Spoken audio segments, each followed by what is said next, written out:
1인 수의 견적 요청입니다. 1인 수의 견적 요청은 여기 버튼이 있는데 1인 수의 견적 요청을 누르게 되면 비대면을 통한 견적을 받기 위한 필요한 내용은 무엇인지 한번 알아보도록 하겠습니다.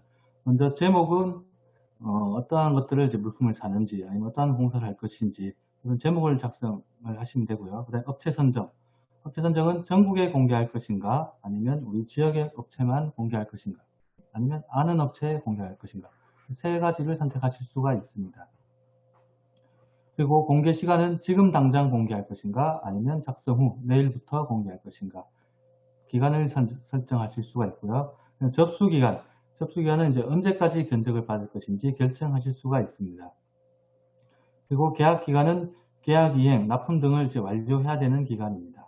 그리고 계약 내용 첨부, 어떠한 내용으로 이제 견적을 받을 것인지, 물품 같은 경우 물품 목록 리스트가 이제 들어가야 될 거고, 공사 같은 경우 이제 어떠한 범위를 이제 공사할 건지, 공사 시방서나 아니면 공사 내역, 뭐 이런 것들이 이제 들어가면 되겠습니다.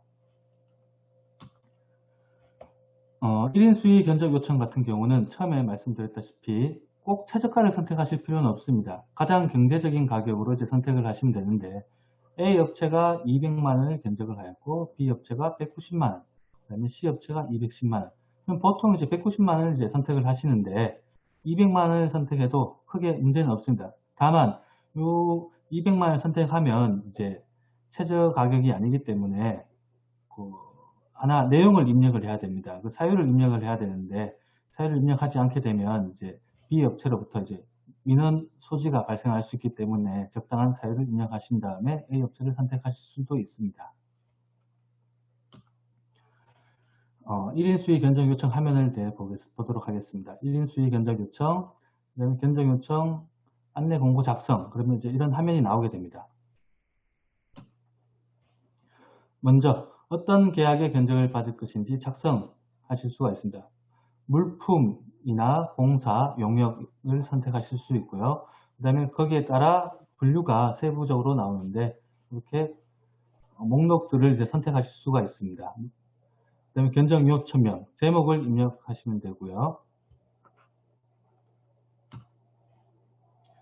그 다음에 예가 방법은 기본적으로 이제 비예가가 이렇게 설정되어 있는데 비예가와 단일예가 두 가지를 선택하실 수가 있습니다.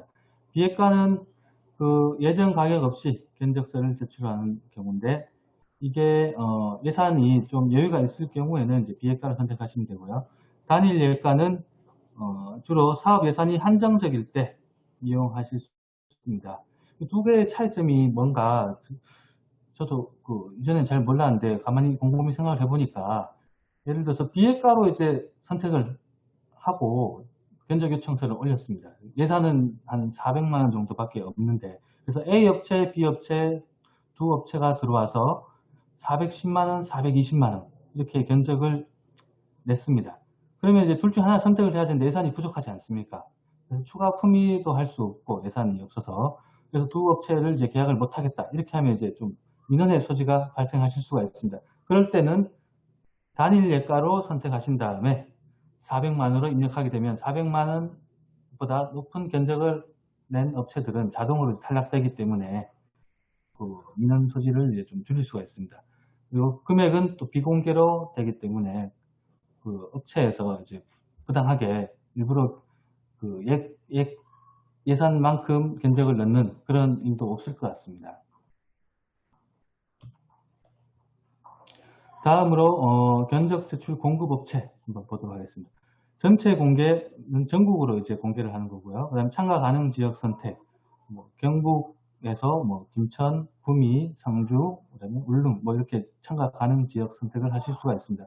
또는 공급업체를 선택하실 수도 있는데요. 최소 이제 한 개 업체를 선택하시면 됩니다.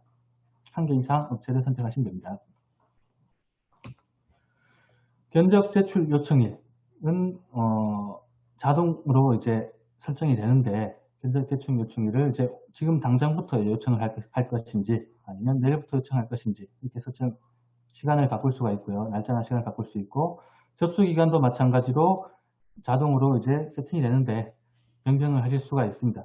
간혹가다 이제 업체에서 그 견적서 제출 검색은 되는데 접수가 안 된다는 이런 문의가 오는 경우가 있습니다.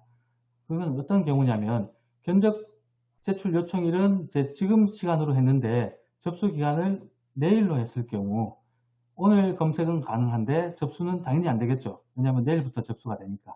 그래서 그렇게 안내를 하시면 될 것 같습니다. 그리고 납품 기간을 이제 입력하시고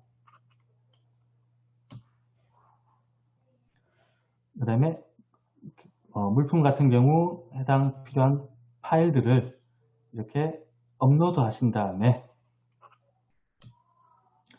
견적을 요청하시면 되는데 여기서 결제 방법은 계좌 입금으로 이렇게 선택을 했네요. 했고, 그 다음에 주요 요청 사항은 이제 반드시 또 입력을 하셔야 되는데 여기는 용역 관련해서 이제 입력을 하셨네요. 그냥 단순히 학교에서는 담당자, 뭐 그다음에 전화번호 이렇습니다. 그래서 문의사항 있으면 연락 주십시오. 이렇게 하는 것보다는 구체적으로 좀 내용을 잘 적어 두시면 차후에 분쟁이라든지 이런 민원 소지를 이제 좀 줄일 수가 있을 것 같습니다. 차량 임차 관련 모든 재경비 포함해서 견적 요청 드립니다. 자, 현장 체험학습 갈 때 뭐 이런 경우가 있는데 차량 뭐 운전원 인건비, 그 다음에 톨비, 그 다음에 입장료 뭐 이런 것들 다 포함해서 견적을 해주세요. 뭐 이런 말인 것 같습니다. 또 다른 예들도 있는데 한번 살펴보도록 하겠습니다. 먼저 물품 같은 경우는 뭐 이런 경우가 좀 있습니다. 엑셀 파일을 이제 업로드를 하였는데 시트가 3개인데 한 개만 보고 견적을 넣는 업체들도 있을 수도 있어요. 그래서 3개일 경우 이제 엑셀 시트 3개 이렇게 표시를 해두면 나중에 헷갈리지 않을 수 있겠죠. 그리고 물품 검수 확인 후 세금 계산서 발행.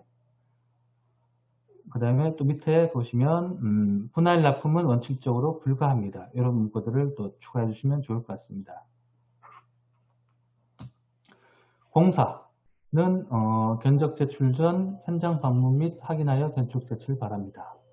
부가가치세 포함해서 견적 제출, 부가가치세 포함 안에서 견적 제출하는 경우도 간혹 가다가 있는데 그런 문구를 넣으면 나중에 분쟁의 소지가 없겠죠.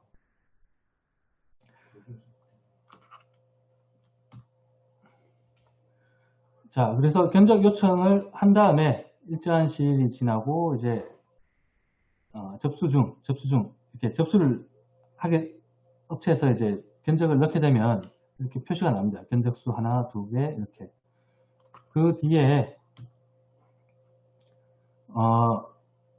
접수 마감일 이후에 이제 마감이 이렇게 상태가 바뀌게 되고 상세 보기를 클릭하시면 이제 어느 업체가 들어왔는지 아실 수가 있습니다.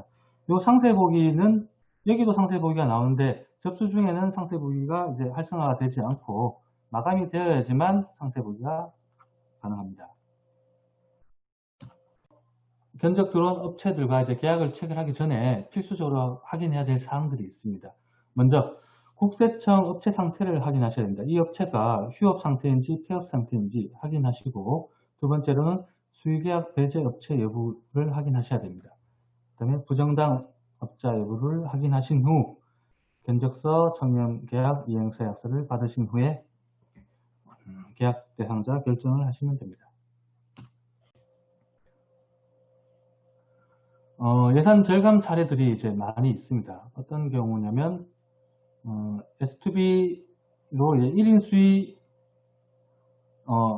물품 담기 쇼핑몰에서 물품을 살 경우 그냥 전액 다 돈을 주고 사는 것보다 견적 요청을 하게 되면 업체에서 여러 업체에서 이제 경쟁을 하기 때문에 금액도 좀 더 싸지고 그 다음에 여러 가지 좀 편리한 점들이 많죠. 수수료도 또 절감도 되고요. 그래서 이렇게 이제 예산 절감이 이제 가능하다. 이런 것들을 이제 알려드립니다. 그다음에 두 번째로는 품위 금액인 106만 원인데 S2B 견적 요청 결과 52만 7,500원이 나왔고 그 다음에 53만 2,500원이 절감되었다. 업체들이 엄청 많이 들어왔네요.